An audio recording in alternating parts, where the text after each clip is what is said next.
किस तरह लीगल तरीके से आप तुर्की का वीज़ा जो है आसानी से हासिल कर सकते हैं। सबसे पहले तुर्की के जो डॉक्यूमेंट्स है उसकी मैं आपको ज़रा तफसील बता दूं कि पहले बैंक स्टेटमेंट चाहिए होता है। बैंक स्टेटमेंट जो है वो आपका कम से कम 6 मंथ्स का बैंक स्टेटमेंट जो आपका पर्सनल है वो चाहिए होता है।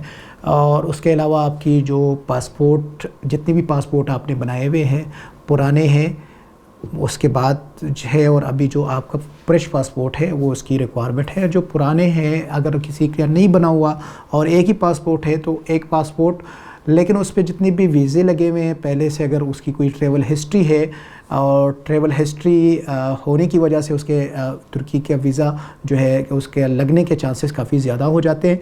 तो अगर जिस कंट्री के वीज़े भी लगे हुए हैं तो उसकी फ़ोटोकॉपियाँ, और उसके अलावा जो है आईडी कार्ड की फ़ोटोकॉपी, और साथ साथ जो है पोलियो की सर्टिफिकेट, एफआरसी नादरा से जो है फैमिली रजिस्ट्रेशन सर्टिफिकेट, वो नादरा पे आप जाएं और आपकी फैमिली रजिस्ट्रेशन सर्टिफिकेट वो निकाल के आपको तकरीबन 1000 रुपये की चार्जेस लेते हैं और वो आपको प्रोवाइड कर देंगे। इसी तरह जो है ये डॉक्यूमेंट्स पूरे करने के बाद आपको, अगर आप बिज़नेस कर रहे हैं तो आपको बिज़नेस का प्रूफ देना पड़ेगा। आपको NTN, आपकी ABR के साथ टैक्स रिटर्न्स वगैरह उसकी फ़ोटोकॉपीज़ लगा देंगे। और अगर आप जो भी बिज़नेस कर रहे हैं तो उसका जो बैंक अकाउंट है उसका अकाउंट मेंटेनेंस सर्टिफिकेट, और उसके अलावा जो है बैंक का जो ऑफिशियल अकाउंट आपका जो बिज़नेस का है उसका स्टेटमेंट, 6 मंथ्स का स्टेटमेंट वो लगना ज़रूरी है। इसके अलावा आपके अकाउंट में इतने पैसे होने चाहिए कि आप जो ट्रैवल कर रहे हैं उसमें, अगर फ़र्ज़ करें आपके ट्रैवल पे 2 लाख रुपए ख़र्चा हो रहा है तो आपके अकाउंट में कम से कम उसके 3 गुना पैसे होने चाहिए। तो ये आपके लिए काफ़ी इजी हो जाता है। इसी तरह जो है ये चीज़ें पूरी करके उसके बाद जो है उसके साथ आपका ट्रैवल इंश्योरेंस, जो आपको ट्रैवल एजेंट जिसके थ्रू भी आप काम करना चाहते हैं, जो फ़ाइल बनाते हैं तो वो ट्रैवल इंश्योरेंस आपका बनाएगा। वो आप अगर 10 दिनों का करते हैं तो 10 दिन का भी बन जाता है, 20 दिन का भी हो जाता है, और इसी तरह 1 महीने का भी और ज़्यादा भी आप कर सकते हैं। लेकिन कम से कम विज़िट वीज़ा जो है वो 1 महीने का लगता है, तो उसके लिए कम से कम आपको ट्रैवल इंश्योरेंस जो है उस जितना दौरानिया आप तुर्की में गुजारना चाहते हैं उसी तरह ट्रैवल इंश्योरेंस आप बनाएंगे।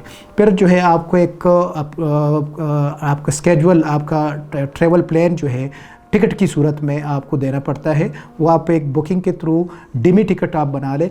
किसी भी ट्रैवल एजेंट को कह दें कि मुझे आप एक डिमी टिकट बना के दे दें, जो वीज़ा की रिक्वायरमेंट है ये उसके साथ कर लें।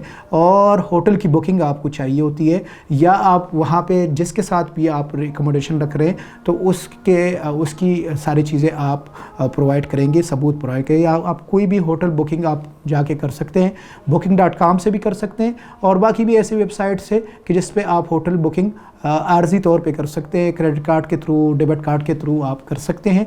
तो ये चीज़ें जब आप प्रोवाइड करेंगे और ये आपके साथ होंगे तो आप किसी भी करीबी मुख्तलिफ़ शहरों में ऑथोराइज़ जो इनका कुरियर सर्विस है एम्बेसी का, अनातोलिया कंपनी है जिसके पास ये हर जगह पे इनके फ्रेंचाइजेज़ मौजूद है। कराची में है, लाहौर में है, इस्लामाबाद में है, बड़े शहरों में तमाम है, गुजरावाला में भी है, पेशावर में भी है। तो इन सारी जगहों पे उस ऑफ़िस में जाके अपने ये सारे डॉक्यूमेंट्स ले जाके आप विज़िट वीज़े के लिए अप्लाई कर सकते हैं। आपको भी वहाँ पे विज़िट फॉर्म की ज़रूरत नहीं है, कोई और चीज़ की ज़रूरत नहीं है। तो आप जो है इजीली जो है वो वहाँ के जो अनातोलिया के एहलकार होंगे, जो वहाँ पे बैठे स्टाफ मेंबर्स हैं, वो आपको मज़ीद फैसिलिटेट करेंगे। इसके अलावा आपको 2 बाई 2 इंचज़ का सफ़ेद बैकग्राउंड का आपको तस्वीरें लाजमी है जो इसके साथ आपकी लगनी होती है। बाकी अगर आपका रजिस्ट्रेशन है चैम्बर ऑफ कॉमर्स के साथ आपके बिज़नेस का, तो वो आपको एक बहुत बड़ा सपोर्ट दे सकते हैं। चैम्बर ऑफ कॉमर्स का आप एक आदत लेटर उनसे बनवा के तुर्किश एम्बेसी को लिख सकते हैं। वो उसके चार्जेस लेते हैं, और इसी तरह आपकी अगर रजिस्ट्रेशन है तो उस रजिस्ट्रेशन की कॉपी जो है आप उसके साथ लगा सकते हैं। अगर आप स्टूडेंट हैं तो आपका कोई भी बंदा जो है जो स्पॉन्सर्ड करता है तो वो एक सर्टिफिकेट देगा, एक स्टाम्प पेपर लिख के देगा कि वो इस اسٹوڈنٹ ہوں میں، اور میرے اخراجات جو ہے میرے والد صاحب یا میرے یہ بندہ جو ہے اٹھا رہا ہے، تو وہ ایک ایفیڈیوٹ کے طور پہ آپ کو اس کو جمع کرنا پڑے گا۔ اسی طرح اگر آپ ریٹائرڈ ہے اور آپ کسی ادارے سے اگر آپ پینشن لے رہے ہیں، گورنمنٹ کے ملازم ہیں، تو آپ انکم سورس کی جو آپ کا ہے تو اس کی آپ کو وہ لگوانا پڑے گا، ثبوت لگوانا پڑے گا کہ یہ میرے اکاؤنٹ میں اتنے پیسے ہیں اور یہ اس انکم سورس سے مجھے آ رہے ہیں، اور میں اسی پہ جا کے جو ہے ویزا کے اپلائی کر رہا ہوں اور وزٹ کے لیے جا رہا ہوں، تو یہ اخراجات میرے اس مد میں مجھے پورے ہوں گے، میرے اکاؤنٹ میں یہ پیسے آتے ہیں۔ تو یہ چیزیں ہیں۔ اگر آپ گورنمنٹ ملازم نہیں ہیں، آپ کسی پرائیویٹ کام کر رہے ہیں، یا آپ فری لانسر ہے، تو فری لانسر کا بھی ایک شعبہ ہے، اس میں آپ فری لانسر کی جو بھی چیزیں آپ کام کر رہے ہیں اس کی آپ کے اکاؤنٹ میں جو ٹرانزیکشن ہو رہی ہے، یا باقی بھی کون سے ادارے کام کریں تو اس کے لنکیجز باقی چیزیں وہ آپ کو پرووائڈ کرنی پڑتی ہیں۔